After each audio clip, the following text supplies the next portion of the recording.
Hey guys, welcome to the next lecture of DSP, and in this lecture we will be discussing a very important tool in describing and analyzing digital system, which also supports the technique for digital filter design, that is the Z transform. Now Z transform is basically in mathematics and signal processing. The Z transform converts a discrete time signal, which is a sequence of real or complex numbers, into a complex frequency domain representation. So I already written here that if we have a signal and a discrete time signal, it converts it into a complex plane representation. Which is also known, it can be also known as a discrete time equivalent of Laplace transform. Now for example, we have been given a signal x of n is equal to 125701, or zeroth index is at 1. So now by using the formula, we will be calculating our z response, x of 0 into z power minus 0 plus x of 1 into z power minus 1 up to, we will be calculating it to x of 1 power z power minus 6. So this is our 0th index value, 1 index value, 2 index, 3 index, 4, 5, 6 and 7 index value. We will be using the values given in our question, and we will be calculating our 0th index, our z transform. Then we will be calculating our region of conversion. Now region of conversion is basically a point where is a plane where we do not have the value infinite, right?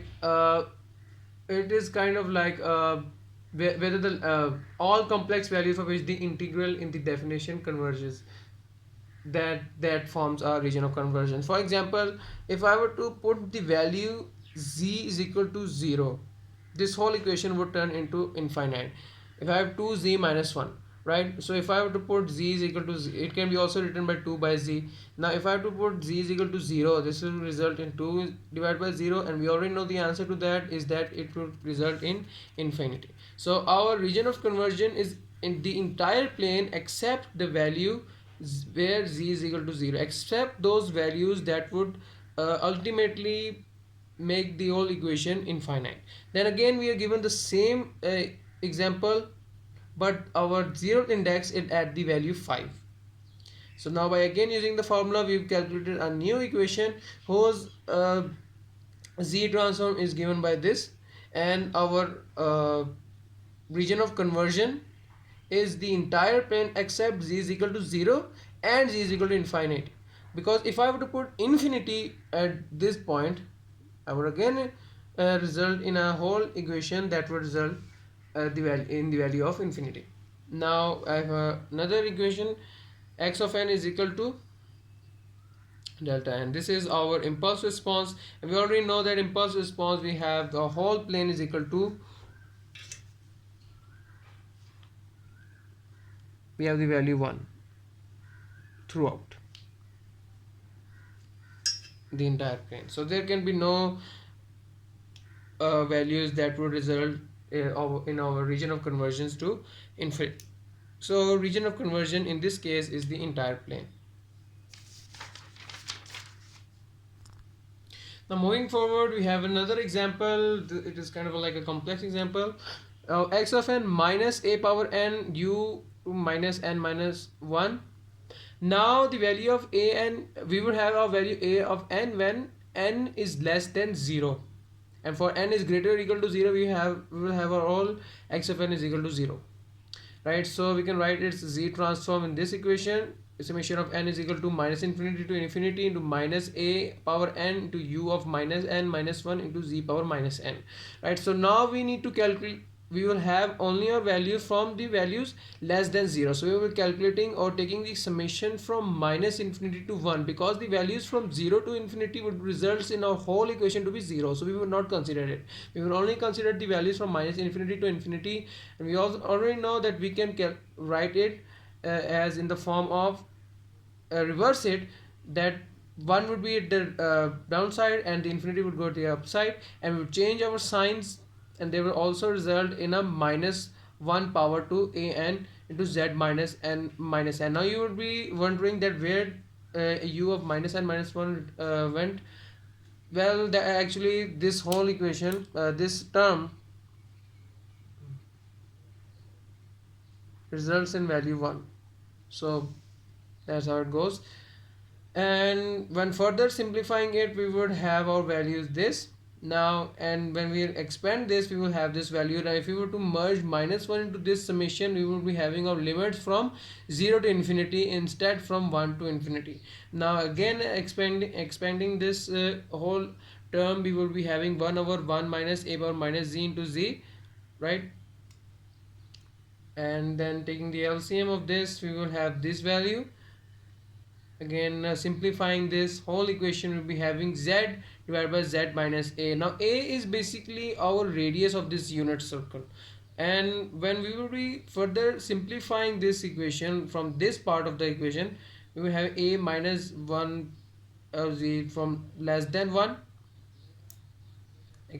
Further simplifying it would again result, ultimate result in a is greater than z. So when a is greater than z, our region of convergence would be inside the unit circle. If a is less than z, our region of convergence would be outside the region, outside this unit circle.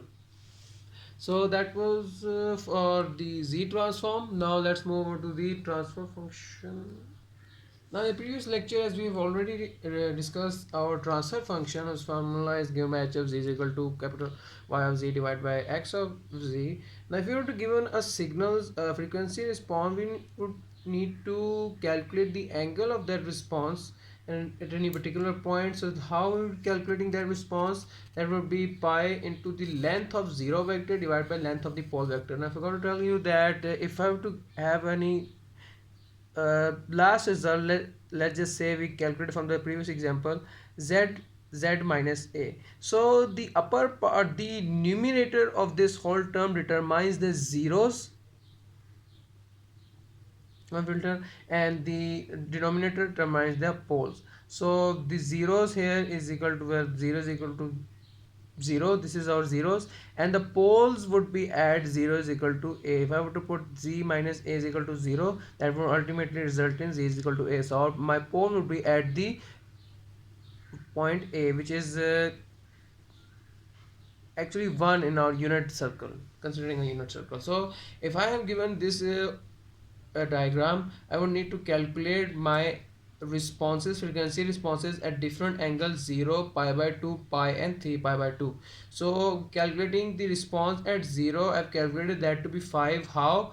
Because as I already mentioned in the formula, that the length of the 0 vector, first the 0 vector, which is at the, we have already seen that we take zeros in the numerator. So the length of the 0 vector. Now the distance from, or the length from this 0 to this 0 is actually 1, since this is a unit circle, right? So 0 to, from this 0 to 0 we have the length 1, so I have to put the length 1 in the numerator.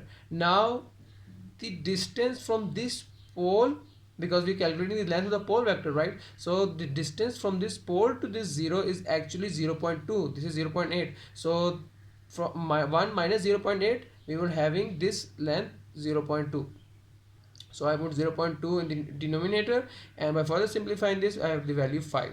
Now again, for the angle 90 or pi by 2, we will calculating our response. From this 0 to this point, I have value 1, because this is a unit circle, so its length would be 1 in the numerator. Now to calculate the length from for the pole vector, that would be from this point to this.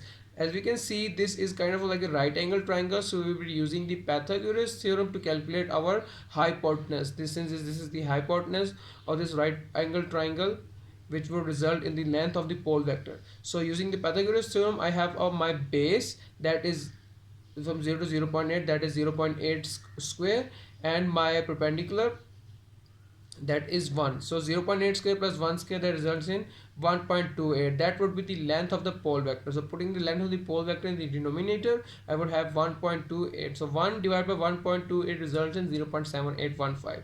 Similarly, we will be having the value for pi and 3 pi by 2, 0.55 and 0.7815 respectively.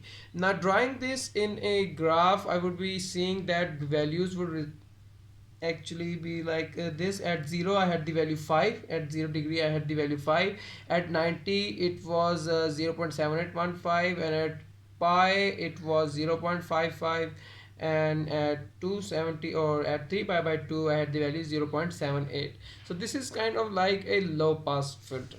So that is how you can calculate the response at different angles of a given filter. And that was all for today's lecture. Thank you so much.